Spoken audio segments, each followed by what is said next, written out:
Thank you for joining us. We have been reading Because of Winn, Dixie by Kate DiCamillo. This is our fourth reading, so if you're just joining us, you can look back on St. Andrew's United Methodist Church of Garner's Facebook page and get the links to the previous chapters. Tonight, we are starting on chapter 13.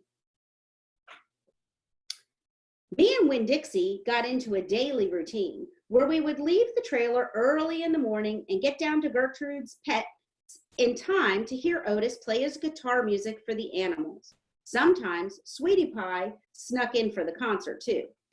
She sat on the floor and wrapped her arms around Winn Dixie and rocked him back and forth like he was a big old teddy bear. And then when the music was over, she would walk around trying to pick up which pet she wanted. But she always gave up and went home because the only thing she really wanted was a dog like Winn Dixie. After she was gone, I would sweep and clean up and even arrange some of Otis's shelves because he did not have an eye for arranging things and I did. And when I was done, Otis would write down my time in a notebook that he had marked on the outside. 1 red leather collar, 1 red leather leash. And the whole time he did not in any way ever act like a criminal. After working at Gertrude's Pets, me and Winn Dixie would go over to the Herman W. Block Memorial Library and talk to Miss Franny Block and listen to her tell us a story. But my favorite place to be that summer was in Gloria Dump's yard. And I figured it was Winn Dixie's favorite place to be too, because when we got up to the last block before her house, Winn Dixie would break away from my bike and start to run for all he was worth, heading for Gloria Dump's backyard and his spoonful of peanut butter. Sometimes Dunlop and Stevie Dewberry would follow me. They would holler, "There goes the preacher's daughter visiting the witch." "She's not a witch," I told them. It made me mad the way they wouldn't listen to me and kept on believing whatever they wanted to believe about Gloria Dump. One time Steve said to me, "My mama says you shouldn't be spending all your time cooped up in the pet shop and at that library sitting around talking with old ladies. She says you should get out in the fresh air and play with kids your own age. That's what my mama says." "Oh, lay off her," Dunlap said to Stevie. Then he turned to me. "He don't mean it," he said, but I was already mad. I shouted at Stevie and I said, "I don't care what your mama says. She's not my mama, so she can't tell me what to do." "I'm going to tell my mama you said that," shouted Stevie, "and she'll tell your daddy and he'll shame you in front of the whole church. And that pet shop man is retarded and he was in jail, and I wonder if your daddy knows that." "Otis is not retarded," I said, "and my daddy knows that he was in jail."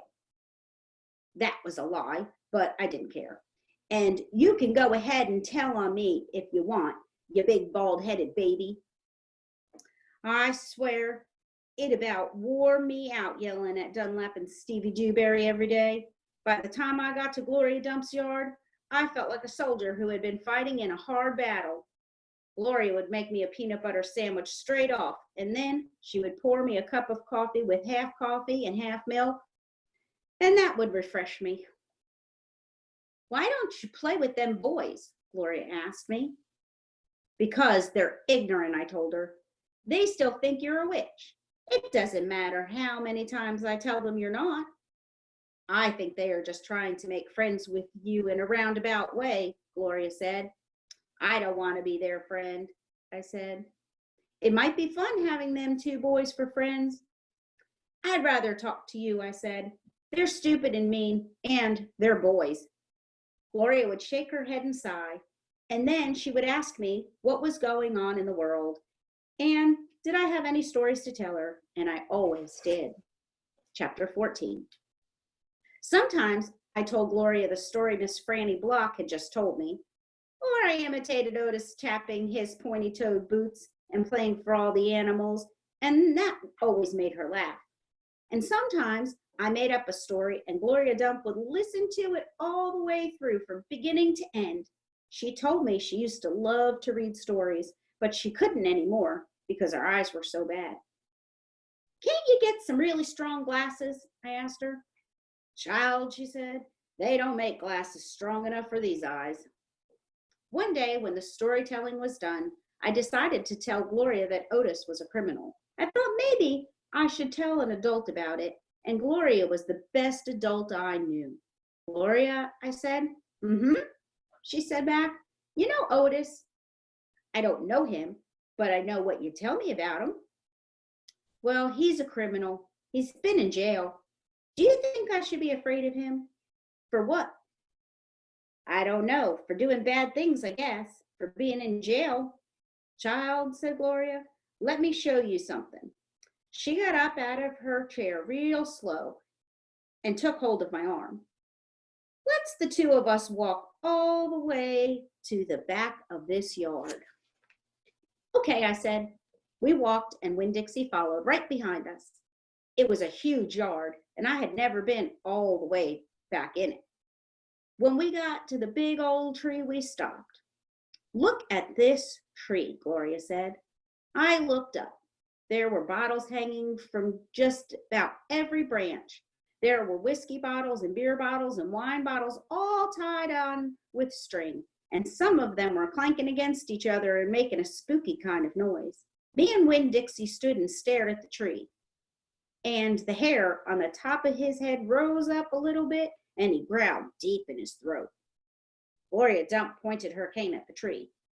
What do you think about this tree? I said, I don't know. Why are those bottles on it? To keep the ghosts away, Gloria said. What ghosts? The ghost of all the things I done wrong. I looked at all the bottles on the tree. You did that many things wrong, I asked her. Mm-hmm, said Gloria. More than that. But you're the nicest person I know, I told her. Don't mean I haven't done bad things, she said. There's whiskey bottles on there, I told her, and beer bottles. Child, said Gloria Dump, I know that. I'm the one who put them there. I'm the one who drank what was in them. My mama drank, I whispered. I know it, Gloria Dump said. The preacher says that sometimes she couldn't stop drinking. Mm-hmm, said Gloria again. That's the way it is for some folks. We get started and we can't stop. Are you one of those people? Yes, ma'am, I am. But these days I don't drink anything stronger than coffee. Did the whiskey and the beer and the wine, did they make you do bad things that are ghosts now? Some of them, said Gloria Dump. Some of them I would have done anyway, with alcohol or without, before I learned. Learned what? Learned what is the most important thing. What's that? I asked her. It's different for everyone, she said. You find out on your own. But in the meantime, you got to remember, you can't always judge people by the things they've done. You got to judge them by what they're doing now. You judge Otis by the pretty music he plays and how kind he is to them animals, because that's all you know about him right now. All right? Yes, ma'am, I said. And them Dewberry boys, you try not to judge them too harsh either, all right? All right, I said. All right then, said Gloria Dump. And she turned and started walking away. When Dixie nudged me with his wet nose and wagged his tail, when he saw I wasn't going, he trotted after Gloria. I stayed where I was and studied the tree. I wondered if my mama, wherever she was, had a tree full of bottles. I wonder if I was a ghost to her, the same way she sometimes seemed like a ghost to me. Chapter 15. The Herman W. Block Memorial Library's air conditioning unit didn't work very well, and there was only one fan. And from the minute me and Winn-Dixie got in the library, he hogged it all. He lay right in front of it and wagged his tail and let it blow his fur all around. Some of his fur was pretty loose and blew right off of him like a dandelion puff. I worried about him hogging the fan, and I worried about the fan blowing him bald. But Miss Franny said not to worry about either thing, that Winn-Dixie could hog the fan if he wanted, and she had never in her life seen a dog made bald by a fan. Sometimes when Miss Franny was telling a story, she would have a fit. There were small fits, and they didn't last long. But what happened was she would forget what she was saying. She would just stop and start to shake like a little leaf. And then when that happened, when Dixie would get up from the fan and sit right at Miss Franny Block's side. He would sit up tall, protecting her, with his ears standing up straight on his head, like soldiers. And when Miss Franny stopped shaking and started talking again, Winn-Dixie would lick her hand and lay back down in front of the fan. Whenever Miss Franny had one of her fits, it reminded me of Winn-Dixie in the thunderstorm. There were a lot of thunderstorms that summer, and I got real good at holding on to Winn-Dixie whenever they came. I held on to him and comforted him and whispered to him and rocked him just the same way he tried to comfort Miss Franny when she had her fits. Only I held on to Winn-Dixie for another reason too. I held on to him tight so he wouldn't run away. It all made me think about Gloria Dump. I wonder who comforted her when she heard those bottles knocking together, those ghosts chattering about things she had done wrong. I wanted to comfort Gloria Dump, and I decided that the best way to do that would be to read her a book. Read it to her loud enough to keep the ghosts away. And so I asked Miss Franny, I said, Miss Franny, I've got a grown-up friend whose eyes are going on her, and I would like to read her a book out loud. Do you have any suggestions? Suggestions, Miss Franny said. Yes, ma'am, I have suggestions. Of course I have suggestions. How about Gone with the Wind? What's that about? I asked her. Why, said Miss Franny, it's a wonderful story about the Civil War. The Civil War, I said. Do not tell me you have never heard of the Civil War. Miss Franny Block looked like she was going to faint. She waved her hands in front of her face. I know about the Civil War, I told her. That was the war between the South and the North over slavery. Yeah, slavery, yes, said Miss Franny. It was also about states' rights and money. It was a terrible war. My great-grandfather fought in that war. He was just a boy. Your great-grandfather? Yes, ma'am, Litmus W. Block. Now there's a story. Winn-Dixie yawned real big and lay down on his side with a thump and a sigh. And he knew it meant we weren't going anywhere real soon. Go ahead and tell it to me, Miss Franny, I said, and I sat down cross-legged next to Winn-Dixie. I pushed him and tried to get him to share the fan, but he pretended he was asleep, and he wouldn't move. I was all settled in and ready for a good story when the door banged and pinch-face Amanda Wilkerson came in. Winn-Dixie sat up and stared at her. He tried out a smile on her, but she didn't smile back, and so he laid down again. I'm ready for another book, Amanda said, slamming her book down on Miss Franny's desk. Well, said Miss Franny, maybe you wouldn't mind waiting. I am telling Indiana Opal a story about my great-grandfather. You are, of course, more than welcome to listen. It will be just a minute.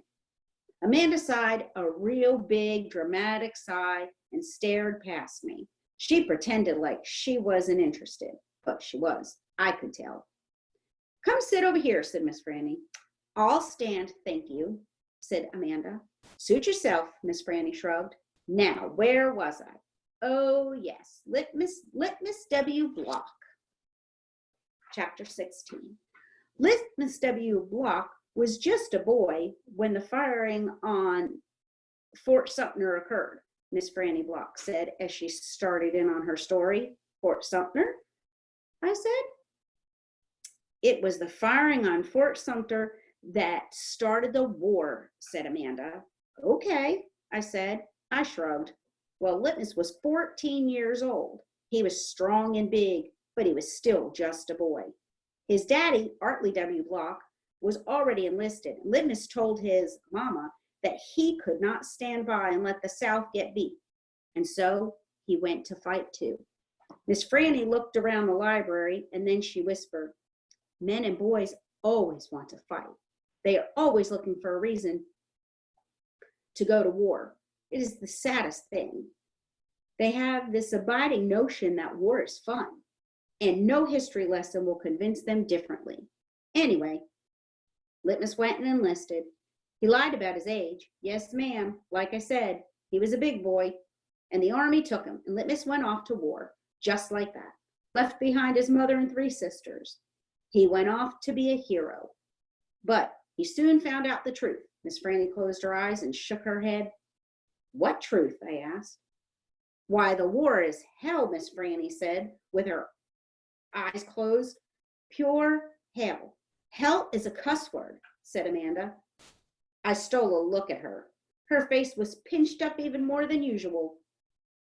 War, said Miss Franny, with her eyes still closed, should be a cuss word too. She shook her head and opened her eyes. She pointed at me and then she pointed at Amanda. You, neither of you can imagine. No, ma'am. Amanda and me said at exactly the same time. We looked real quick at each other and then back at Miss Franny. You cannot imagine. Litmus was hungry all the time, and he was covered with all manner of vermin, fleas, and lice. And in the winter, he was so cold he thought for sure he would freeze to death. And in the summer, while there's nothing worse than a war in the summertime, it stinks too.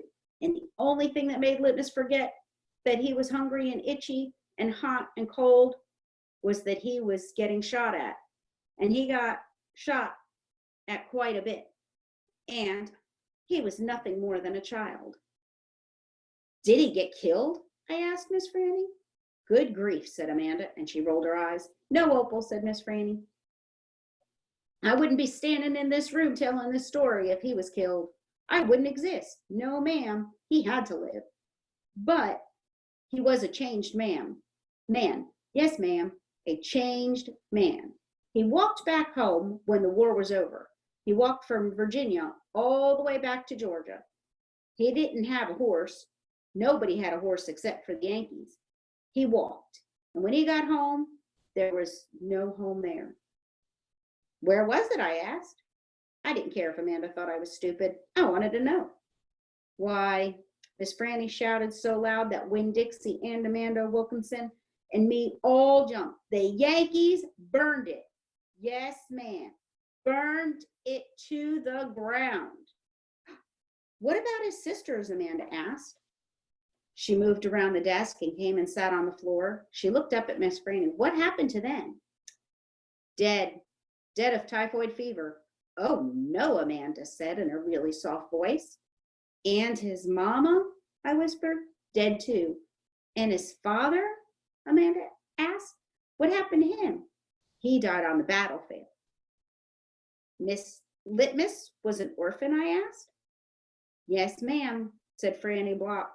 Litmus was an orphan. This is a sad story, I told Miss Franny. It sure is, said Amanda. I was amazed that she was agreeing with me about something. I'm not done yet, Miss Franny said. When Dixie started to snore, and I nudged him with my foot to try to make him quit. I wanted to hear the rest of the story. It was important to me to hear how Litmus survived after losing everything he loved.